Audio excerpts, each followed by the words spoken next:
I just came to Parkville on a day where we are unveiling our budget, and I'm doing so for a reason. But before I do that, I just want to thank Principal Buddy Parker, who's showing us around, as well as Susan Yoder, the 8th grade science teacher, who we just visited with in her classroom.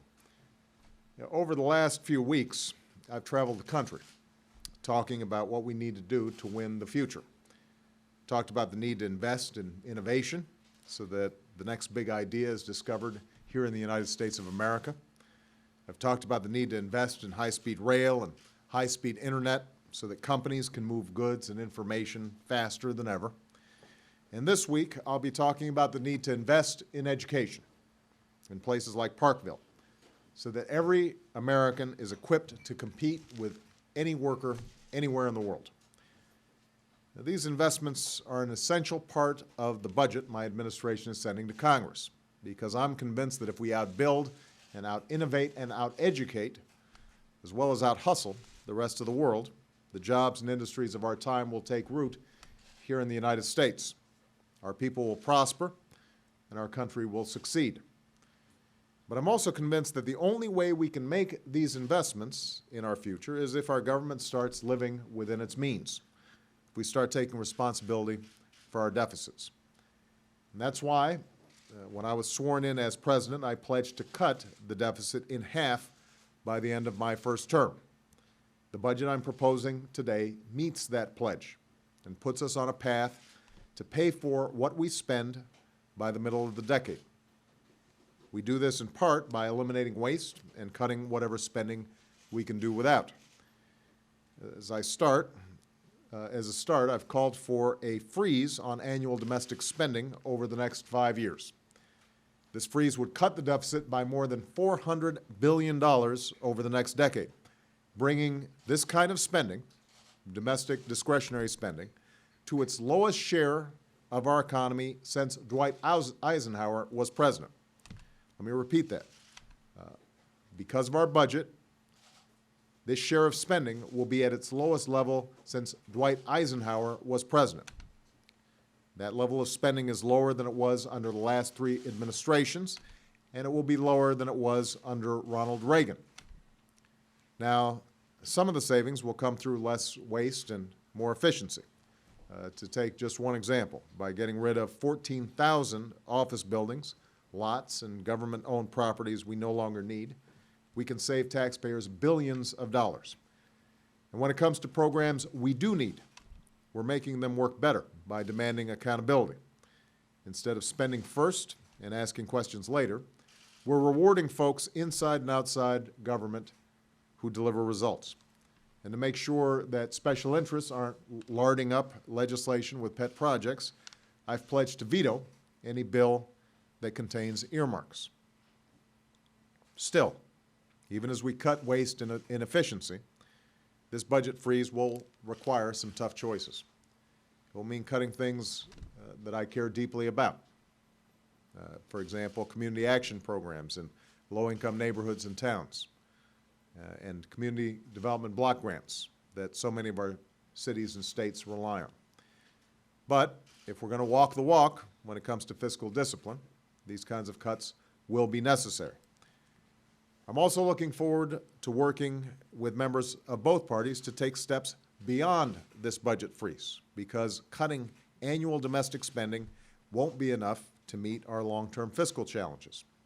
As the Bipartisan Fiscal Commission concluded, the only way to truly tackle our deficit is to cut excessive spending wherever we find it, in domestic spending, defense spending, health care spending, and spending through tax breaks and loopholes. So what we've done here is make a down payment. But there's going to be more work that needs to be done, and it's going to require Democrats and Republicans coming together to make it happen. We've begun to do some of this with $78 billion in cuts in the Defense Department's budget plan, by ending tax breaks for oil and gas companies, and through billions of dollars in savings from wasteful health spending. Savings we'll use to make sure doctors don't see their reimbursements slashed and that they stay in the system seeing patients. But here's the thing.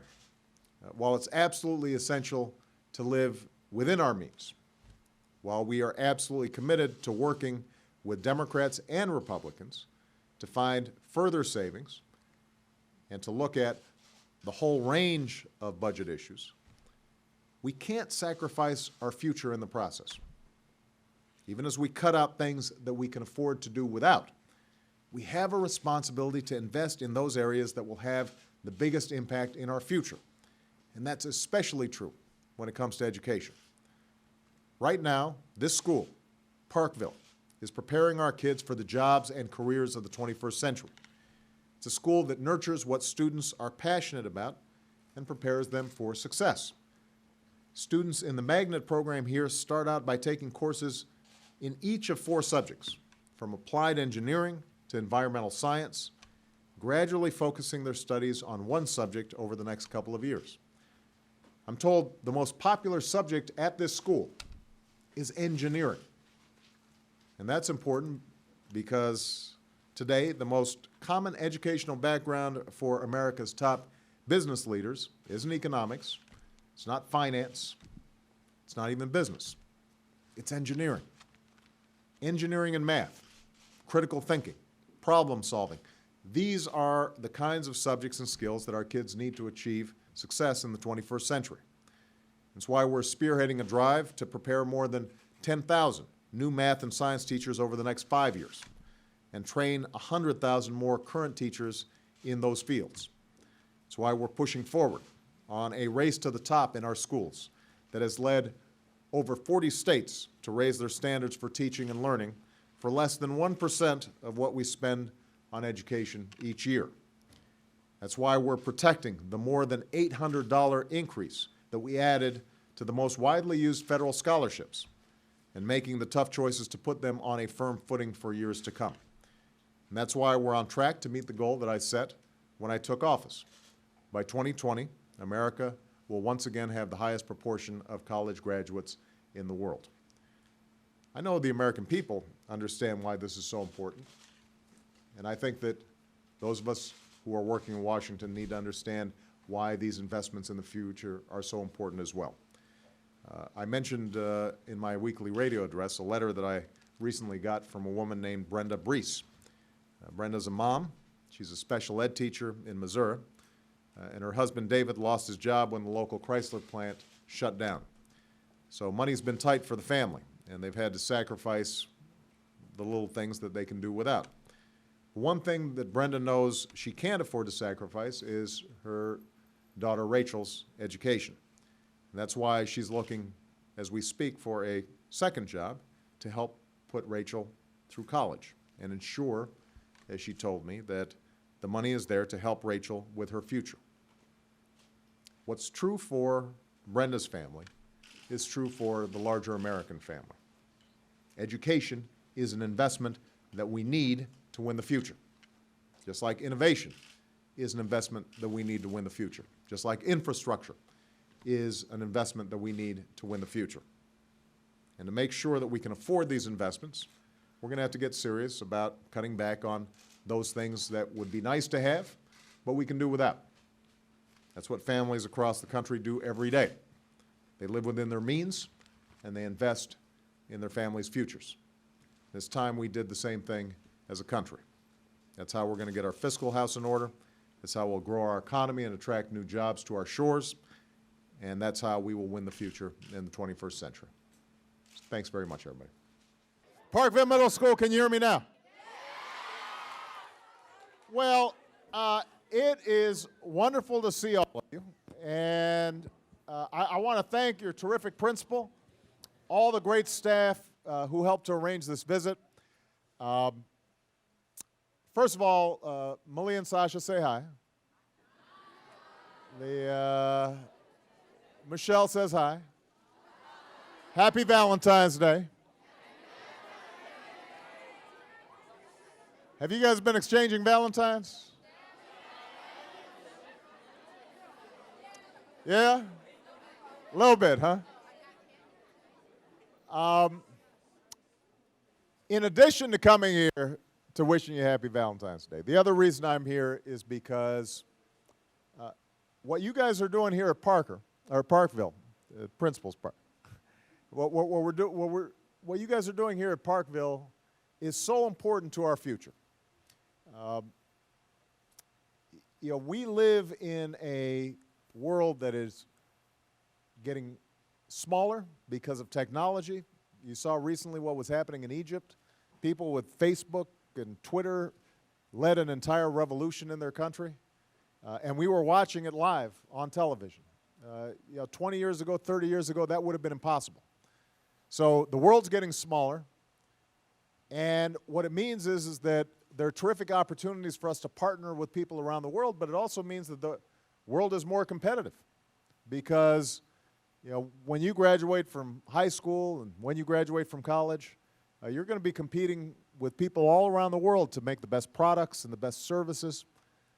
And so for us to be successful as a country, you're going to have to succeed. And for you to succeed, you're going to have to be able to possess the skills and knowledge of a 21st century economy. And that means math, and that means science. And so we wanted to come here to highlight the great work that you guys are doing in math and science and engineering because we want the kind of success that we're seeing at this school spread all across the country. And that requires we make investments in great teachers and good equipment and labs and the internet. And it means that we've got to make sure that we're emphasizing every day how important education is, and we're putting our money behind it. So right now I'm in the process of putting together a big federal budget, and some of you may know that we've got a big deficit because we just came out of a big recession, and so people are worried about how we're going to be able to pay for things in the future. And the message that I delivered today was, just like in your own households, if things get a little tight, you may stop going out to dinner or stop going to the movies, but you're still going to make sure that you're paying for the things that are really important, like heat or fixing the roof, or your parents are setting money aside for your college education. We've got to do that same thing as a country. And so I wanted to make sure that we came to your school today to highlight it and also applaud you for your success. So I'm just hoping that everybody here knows we're proud of you, that you guys are working hard, that you stay focused, because your success ultimately is going to mean America's success.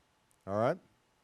Now, I think I'll take time. I'm not supposed to do this, but I think I'll take time for like 2 questions. So anybody have any questions?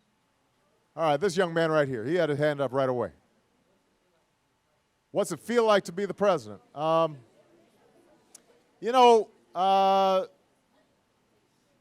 days, you're burdened by some really tough decisions. Some of you may have family members who are in Afghanistan, for example. I'm the commander-in-chief, and so I'm responsible for sending those young men and women over who are doing an amazing job.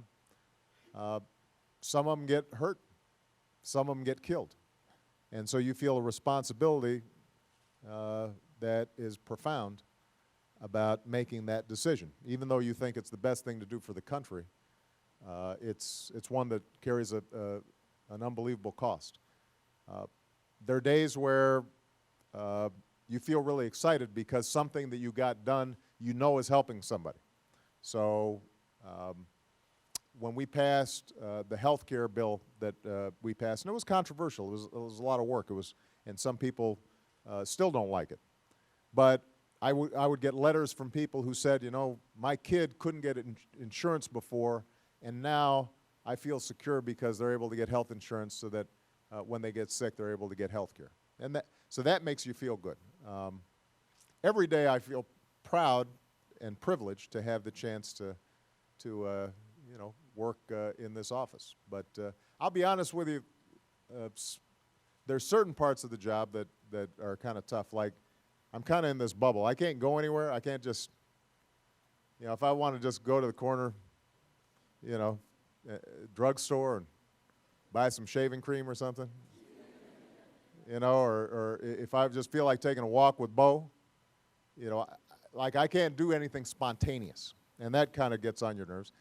And the other thing is, like, people know who you are everywhere, obviously. So, you know, you have to, you know, you always have to like shave and comb your hair, and you can't just roll out of bed and, you know, be out there. So, you know, that kind of stuff can be a little tough. So, young lady right here.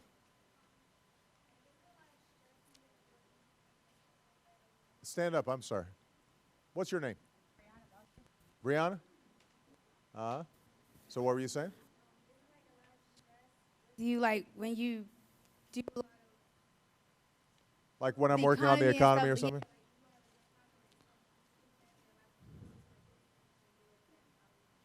Well, yeah, look, I mean, there's stress involved, but let me tell you something. I promise you, there's stress involved being a principal of a middle school. There's stress involved being a teacher. Um,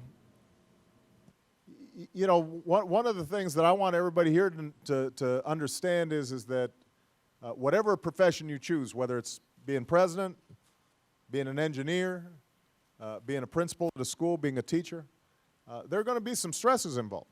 You know, there aren't that many jobs out there that, you know, you just kind of sit back and,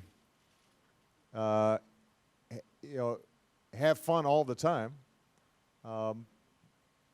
But that's part of growing up, and that's part of being successful is managing that stress.